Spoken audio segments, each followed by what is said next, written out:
Pendant que les Russes et les Américains se réunissent pour évoquer une possible paix en Ukraine, à Paris, Emmanuel Macron tente de garder la face en réunissant Olaf Scholz, von der Leyen, Meloni. Mais cette dernière arrive en retard, le visage fermé, montrant son mépris pour un sommet qui semble déjà inutile.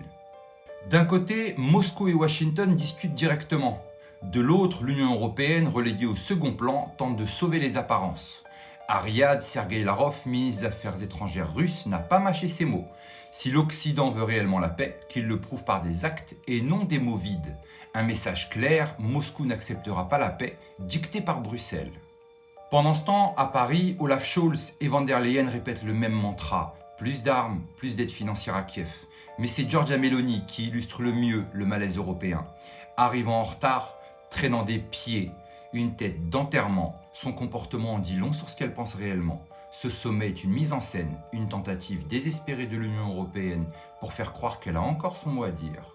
La scène devient presque ridicule. Macron appelle Donald Trump, espérant s'inviter à la table des négociations à Riyad. Olaf Scholz, lui, lâche une phrase qui en dit long.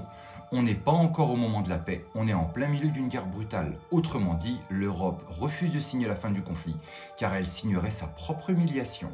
Mais Sergueï Lavrov ne s'arrête pas là. Lors d'une déclaration glaciale, il rappelle que Moscou ne négociera pas avec ceux qui ont trahi leurs paroles et alimenté la guerre. Un message direct à l'Union européenne qui n'a cessé d'envoyer des armes et financer Kiev, tout en prétendant vouloir la paix.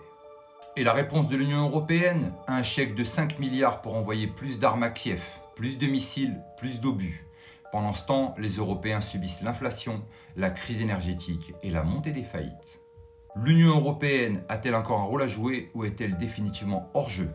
Pendant que les grandes puissances discutent de l'après-guerre, Olaf Scholz, Macron et von der Leyen s'accrochent à une victoire qui n'existe plus. Et vous, qu'en pensez-vous? L'Union européenne veut-elle réellement la paix? Ou tente-t-elle de sauver les apparences? Dites-moi en commentaire, mais surtout n'oubliez pas, on n'est clairement pas au bout de nos surprises.